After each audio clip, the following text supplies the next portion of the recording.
Hello, and thanks for listening to PXP Podcast. It's a show about leadership, self-development, personal growth, and accountability. I'm your host, Jayme Yarroch.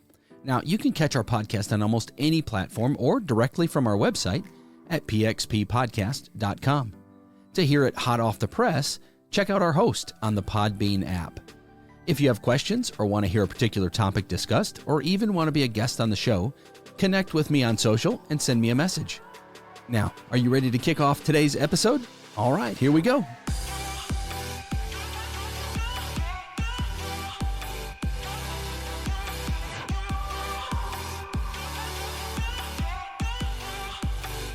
Well, good morning, good afternoon, good evening, whatever time zone you might be listening in.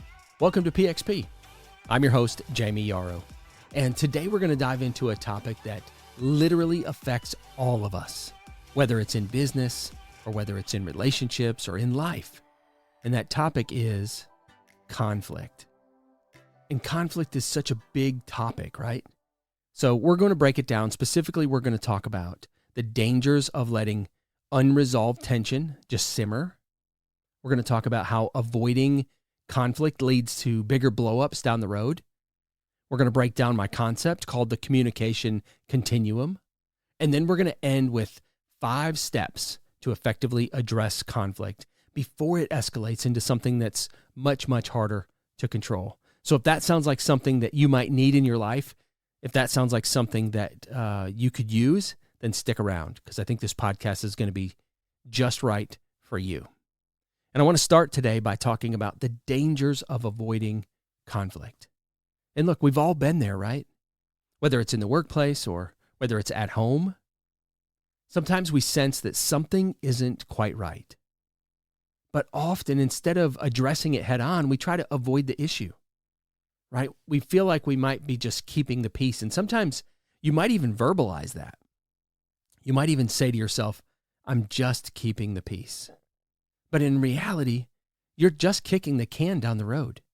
And let me tell you, when you keep doing that, eventually, that can that you've been kicking down the road, it comes back in the form of a much, much bigger problem, right? Conflict avoidance is like burying a ticking time bomb. It doesn't mean that the problem goes away. It actually means the problem is going to grow. And we might not feel like dealing with it today, but when we do come back to dealing with it, it's going to be a much bigger issue that we have to deal with, right? Small issues that could have been easily resolved in the moment, right? They start festering under the surface. You know what I'm talking about? Over time, these small unresolved conflicts, they start to build resentment, and they build tension and miscommunication. And then all of a sudden, you're dealing with this explosive situation that feels far more unmanageable than that initial uncomfortable problem ever was, right? Because initially, it might just feel like it's something uncomfortable. I just don't feel like talking about it. So you kick it. You kick that can down the road, you just sweep it under the rug. And then when it comes back, man, it's so much bigger, right? One of the biggest reasons that people avoid conflict is that it's just discomfort. They're not comfortable talking about it. It's uncomfortable to confront someone, especially when there's emotions involved, right? And it's much easier to tell ourselves that, it's no big deal, right? Or things will work themselves out. That's what we tell ourselves. But more oftentimes than not, we're telling ourselves a lie. The reality is when we ignore these small issues, they don't resolve on their own. They actually accumulate. They build. And what starts as maybe just a minor disagreement could be in the workplace, could be at home, could be in a friendship or relationship. Maybe it's a missed deadline or just someone's tone of voice. Or how about this? The tone that you read a text or a message or an email in, because that's how you read it. That's how you perceived it, right? All those things and more, I'm just scratching the surface, but all those things can turn into a major source of frustration. And it ends up that both parties feel misunderstood and they feel unheard. And let me go back and say something else about keeping the peace, because it is such a common misconception. I want you to think about it like this. The misconception is that avoiding conflict is somehow keeping the peace, right? But in reality, is it really keeping peace if it's just temporary? Avoiding confrontation, it might maintain some short-term calm. But you know as well as I do that it leads to long-term chaos. And in fact, when we pretend things are fine, you're actually creating this false sense of harmony. And the conflict remains. It's still there, right? Whether you buried it, whether you swept it under the rug, whether you kicked the can down the road, that conflict remains. It's just simmering under the surface. And when it finally boils over, it often does in a way that's so much more damaging.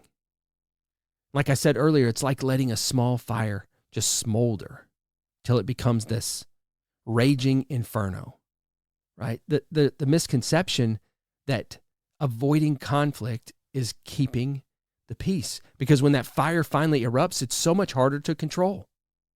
So if ignoring conflict isn't the solution, then what is? The key is to actually address it before it reaches the boiling point. But as you're going to see in a minute, how we choose to address conflict matters just as much as when we address it. And that brings me to what I call the communication continuum. And it's a theory or it's a concept that explores how we should handle conflict depending on its intensity or its severity, where it is in the conflict, right? The level of conflict, and how crucial it is to adjust our communication methods as the level of conflict escalates. All right, so I'm going to explain it to you, but I'm also going to put a link in the show notes to a diagram that I'll draw for you, because I think visually it's easier to see, but I'm going to explain it to you as well. So I want you to imagine a graph, all right? On the vertical axis, all right, on the left-hand side, the vertical axis, we have this level of conflict, right? So at the very bottom, it's basically no conflict. And then as you go up the vertical axis on the left side, there's more conflict, right? So a full-blown confrontation is at the top. Now on the horizontal axis across the bottom, we have our method of communication. And that might range from a text message or a messaging platform or an email, right? And that's on the left. And as it goes across to the right, it becomes more direct. As you get all the way over to the far right, that's face-to-face conversation, right? So everything in between. So you might have text and messages and email, and then maybe a phone call or a voicemail, and then a phone call, maybe a Zoom call. And then over on the far right, you have face-to-face conversation. So, and this is where the communication continuum comes into play. As the level of conflict increases, the more important it becomes to switch to higher, more direct forms of communication, and ultimately to a face-to-face dialogue if necessary. All right, so let's break it down. Imagine that two people are having a minor misunderstanding, right? So they might start by texting or emailing, and they're using a method of communication that is convenient, but it also lacks some nuance, right? So with written words, there's a lot of room for misinterpretation. There's no tone, there's no emotion, right? Sometimes the intentions are hard to convey accurately in text. For example, what you mean in a casual statement could be read as condescending or maybe even passive-aggressive, which can lead to further frustration, right? And if the issue isn't resolved early on, this conflict, it starts to grow, all right? So now tensions build, and those text messages or those emails, they no longer cut it. And at this point, the conversation needs to shift to more verbal communication, right? Whether that's a phone call or a video chat, something like that, right? The sound of someone's voice can convey so much more than written words ever could, right? So you can hear their emotion, and it becomes easier to clarify misunderstandings because you can do it in real time. You're not misinterpreting how a text message or an email, how the tone was, right? So voice adds the context that text lacks, right? Does that make sense? Now, if that conflict, if it continues to escalate, so right, if things continue to smolder and misunderstandings continue to grow, there comes a point when the only way to resolve it effectively is through face-to-face communication, right? So we're on the far right of the communication continuum. And this is where we need to go when a conflict is near explosion, right? It's that inferno. It's that critical point. It's about to explode. And why face-to-face? Why does that matter? Because in-person conversation, it offers the most complete form of communication, right? You can read body language. You can read facial expressions. You get fully engaged in the conversation. And this is critical when you're dealing with high stakes or deeply emotional issues that often happen when we get into a real conflict. I mean, what happens when you try to resolve a full-blown conflict via email or via text? I'm sure that we've all been there, right? What happens? More often than not, it makes the situation worse, right? As conflict builds and people grow more and more frustrated, right? Continuing to communicate in writing can create a communication breakdown, one that could have been avoided by maybe a phone call or a face-to-face meeting or a video call. So here's the key takeaway from the communication continuum. As the conflict intensifies, so should our level of communication. Starting with a text or an email might be fine for minor issues, but as soon as you feel the tension rising, and it's important, as soon as you feel the tension rising, it's time to shift gears and to move towards more direct and more personal, face-to-face type forms of communication. If you're feeling the conflict, if you're feeling the tension rise, the other person probably is as well, and it's time to shift gears. That was a breakdown of my communication continuum. And again, I'm going to put a link to a graph. I'll draw a little graph of it so that you can see what it looks like. And I think if you will employ the strategies or the concept behind the communication continuum, you're going to resolve a ton of conflict much quicker than you would have if you would have stuck to one method of communication. All right, so let's shift gears and let's talk about some tangible steps that you can use to effectively address conflict. All right, we've got our framework kind of laid out. So now let's walk through 5 steps that you can use to address conflict. And it's going to help you to make sure that things don't escalate to the point where they might become unmanageable, or maybe you even need to bring in a third party to help you resolve them. We're going to try to stop that from happening and avoid that conflict, resolve that conflict before it even gets to there. So if you're a note taker, I hope you were already taking notes about my communication continuum, but if you're a note taker, you're definitely going to want to write down these 5. All right, so the first step is acknowledging the conflict before it grows. Pay attention to those subtle signs of tension. I was talking about it just a second ago in the communication continuum. When you feel that tension starting to rise, right? When you feel there's some frustration, when you recognize that there is some miscommunication, don't wait until a minor issue balloons into something so much bigger, right? If you sense something is off, it probably is. And it makes sense to address it early. And this is even more important now because I have found over the last several years that text messaging has become really commonplace in the business space, right? Personally, it's always been there. Since the invent of text messaging, it's been fine. It's been acceptable, right, in the personal space. But in the business space, it took a little while for it to get to the place where it was an acceptable means of communication. But now that we're there, it's so important that you identify those subtle signs of miscommunication or a lack of understanding of tone or context, right? If there's any tension or any frustration, you want to address it early. All right, so that was step 1, acknowledge the conflict early.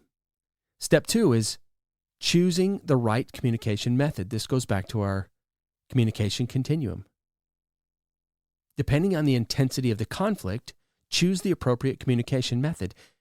And I want to make sure that I didn't mislead you on something. Just because the communication continuum on the far left side of the graph starts with text message or messaging platform doesn't mean that's where you have to start when you're resolving your conflict, right? You might start with a face-to-face. You might start with a phone call. So it may be that you're already in a text message or you're already in an email, and then the conflict begins and we have to know when to move our communication method down the continuum. But just know that you don't have to start on the far left, right? If it's a minor issue, maybe a phone call is sufficient to work through that conflict. But if it becomes more significant, opt for face-to-face. Even if that's inconvenient or it's uncomfortable, opt for face-to-face if it's necessary. Listen to me. I want to say something, and this is super important. If you didn't hear anything that I've said so far today, write this down. Don't let conflict escalate while you're still hiding behind text messages and emails. I'm going to say it again. Don't let conflict escalate simply because you're trying to hide behind texts or emails. All right? Handle the conflict resolution in the appropriate communication methodology. All right, step 3. That was step 2, choose the right communication method. Step 3, approach with empathy, not emotion. All right, so what does that look like? When you address the conflict, approach it with empathy, right? Try to understand the other person's point of view instead of reacting with raw emotion. Too often, we fail to put ourselves in their shoes. We fail to recognize what they may be feeling or thinking, right? And we oftentimes, we only listen to respond. We don't listen to actually hear, right? So listen to hear what is being said. Don't listen to just respond. When we're in a conversation with someone, especially a conflictual conversation, oftentimes we're just so ready to get that next word out that we're not even listening to what the other person's saying. So stop, pause, listen to what they're saying, evaluate it, right? Give them your full attention. Listen to hear. Acknowledge their perspective, right? Show that you're open to listening. Even if you don't fully agree, show that you're open to listening to them. All right, that was step 3, approach with empathy, not emotion. Step 4, stick to the facts. So when you're discussing the issue, stay focused on the facts. Don't bring in, outside assumptions or past grievances. For example, instead of saying, "You always dismiss my ideas," stick to something specific, right? In the last meeting, I felt like my input wasn't considered. Stay away from those generalized statements. You know the ones I'm talking about. Always, never, everyone. Those are not facts, right? Nothing is always something. It's never something. It's never everyone something, right? So stay away from those generalized phrases. Try to keep the conversation focused and constructive, right? So stick to the facts. That's step 4. And step 5, collaborate on solutions, right? Work together to find a solution. It's not about winning the argument. I was telling someone the other day that real maturity, real growth comes when you realize that you don't have to get the last word in. It's not about winning the argument. It's about finding a path forward that benefits both parties. So be open to compromise. Really try to work to make sure that everyone feels heard and respected, right? Both sides, not just you, but both sides. The goal is resolution. The goal is not further conflict, right? So your 5 steps. Step 1, acknowledge the conflict early. Step 2, choose the right communication method. That's your communication continuum. Step 3, approach with empathy, not emotion. Step 4, stick to the facts. And step 5, collaborate on solutions. Listen, folks, conflict is inevitable. It's going to show up in our personal lives. It's going to show up in our professional lives. But avoiding it is never the solution. Remember the dangers of letting things fester? We talked about that at the start of the podcast. What starts as a small issue can quickly spiral out of control. We've all been there, and it's not fun, right? And it comes back like a roaring lion. So by addressing conflict early, before things move along that communication continuum, it'd be great if things never got to the far right of that graph where the conflict is about to explode, right? So address things early, choose the right communication methods. And when you do that, you can prevent these minor disagreements or these little conflicts or these little misunderstandings from becoming major problems, right? So here's my challenge for you this week. Think about any lingering conflicts in your life, whether they're at work or whether they're at home. Are you avoiding a difficult conversation? If you're avoiding a difficult conversation, I want you to raise your hand. No, I know I can't see you. But I want you to raise your hand because I want you to admit to yourself that you are avoiding a difficult conversation. So is your hand up? If it is, then I want to encourage you today to take action. Work to resolve the conflict before it grows into something that's much, much harder to manage. Don't fool yourself. Don't lie to yourself by saying that you're just keeping the peace. Follow the communication continuum. Let that guide you in your communication method. And don't wait until it's too late. Don't wait until that conflict has completely boiled over or it's exploded. Well, friends, that's all the time we've got for today. I really hope that you found this episode helpful. And if you did, please share it with a friend or a colleague who might need to hear this message. You know what's going on in the lives of your friends and your coworkers many times, and maybe they need to hear about resolving conflict. But most of all, I hope that something that we said today helps you to become a better version of yourself. I'm Jayme Yarroch, and I hope you have an absolutely amazing day.